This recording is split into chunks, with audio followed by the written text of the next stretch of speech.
Here's a question worth sitting with if you're over 50 and own your house outright.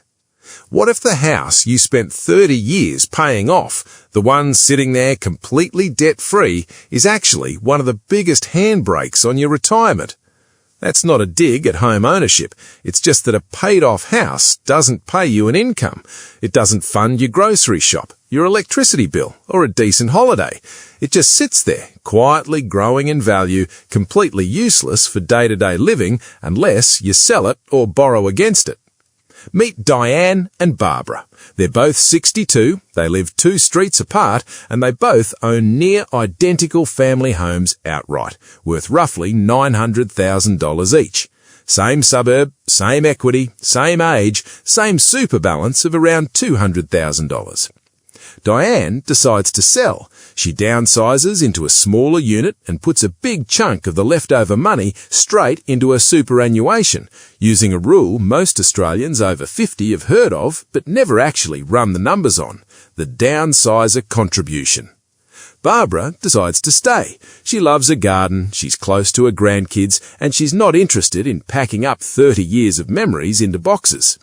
Let's follow both of them for the next 18 years and see how 2 women with identical starting points end up in very different financial positions.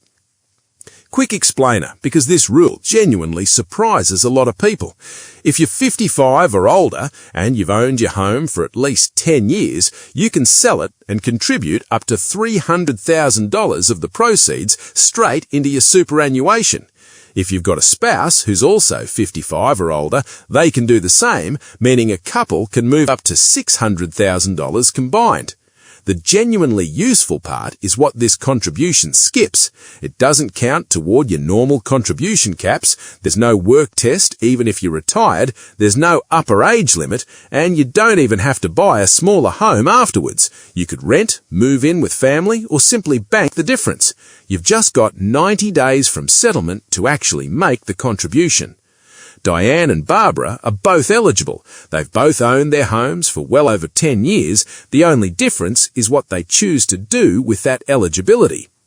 Diane sells her family home for $900,000. She buys a smaller 2-bedroom unit closer to the shops for $500,000, leaving her with roughly $400,000 once selling costs and stamp duty on the new place are accounted for.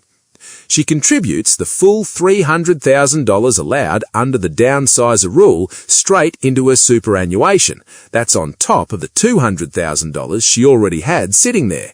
Overnight, her super balance jumps to $500,000. The remaining $100,000 from the sale she keeps aside in cash, a buffer for the move, some new furniture, and breathing room for whatever comes up. Diane's superannuation, sitting in pension phase and invested at an assumed average return of 7% a year, is now a genuinely serious retirement asset. Not a side note to her wealth, the main event. Barbara's reasoning is just as valid. She's not chasing the biggest possible number on a spreadsheet. She wants to stay near her grandkids. She's not fussed about moving costs and open homes at 62. And frankly, she likes her house. Her superannuation stays exactly where it is, $200,000, growing at the same 7% a year, but without the extra $300,000 downsizer contribution Diane just gave hers. Her $900,000 home keeps appreciating too, at a more modest rate of roughly 3.5% a year, the way property tends to move over the long run. But that growth is completely locked away. It doesn't put a single extra dollar in her bank account this year, next year, or the year after that. Here's where the story gets genuinely interesting, because there's a trade-off buried in Diane's decision that a lot of people don't see coming. Your family home is completely exempt from the age pension assets test. It doesn't matter if it's worth $900,000 or $9 million. Centrelink doesn't count it. But the moment that money moves out of the house and into superannuation, it becomes a fully assessable asset. So when Diane moves $300,000 from an exempt asset into an assessable one, she pushes her total assessable assets well past where they used to sit. Under the standard taper rate, every $1,000 over the relevant threshold reduces the pension by roughly $3 a fortnight. For Diane, that could mean a genuinely meaningful reduction in her age pension entitlement, potentially before she's even touched a cent of the new super balance. Barbara, meanwhile, keeps almost all of her wealth safely inside the exempt home. Her assessable assets stay low. Her age pension stays largely intact. So, Diane has traded some guaranteed government income for a much bigger, more flexible pool of her own money. Barbara has traded flexibility and liquidity for a more reliable pension and a house she never has to leave. Let's jump forward 18 years. Diane and Barbara are both 80. Diane's super, boosted by that $300,000 Downsizer contribution and compounding at 7% a year, even after drawing a modest retirement income each year, has grown to roughly $1 million. Her unit, appreciating more gently, is now worth somewhere around $800,000. Between the two, she's sitting on a genuinely comfortable and largely liquid retirement position, even with a somewhat reduced age pension along the way. Barbara's super, never boosted by a Downsizer contribution and drawn down more heavily to cover everyday living costs, has shrunk to roughly $100,000 by age 80. Her home, however, has kept climbing, now worth somewhere around $1,670,000. She's received a fuller age pension the entire way through, and she never had to leave the house she raised her kids in. So, who's ahead? On paper, Barbara's total wealth is actually higher, thanks to 18 years of uninterrupted property growth on a bigger base, but almost all of it is locked inside four walls. Diane's total wealth is a little lower, but the overwhelming majority of it is sitting in accounts she can actually spend. This is where the story lands on something genuinely important for anyone over 50 listening to this. Barbara is what's often called asset-rich and cash-poor. Her wealth is real, but it's almost entirely illiquid. If her hot water system dies, if she needs home care support, if she just wants a proper overseas trip while she's still fit enough to enjoy it, none of that comes easily from a house she's still living in. Diane doesn't have that problem. Her wealth is sitting in super and cash, ready to be drawn on whenever she actually needs it, without having to sell the roof over her head to access it.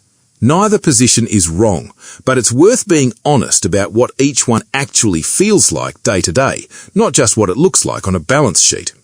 Before wrapping this up, a few honest caveats, because this decision is really just about the maths.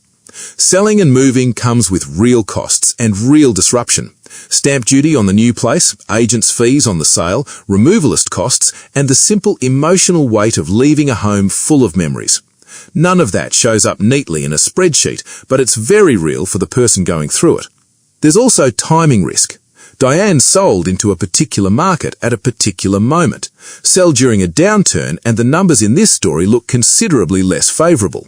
And the 90-day window to actually make the contribution after settlement doesn't leave much room for indecision once the sale goes through.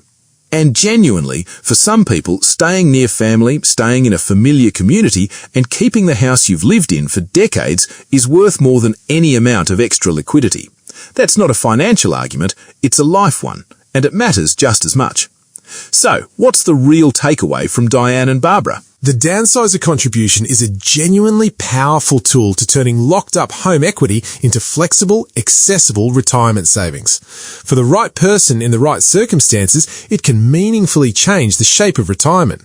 But it's not automatically the smart move for everyone. It can reduce your age pension by pushing wealth from an exempt asset into an accessible one. It comes with real transaction costs and a hard 90-day deadline. And it only makes sense if moving is something you're genuinely ready for, not just something that looks good on a spreadsheet.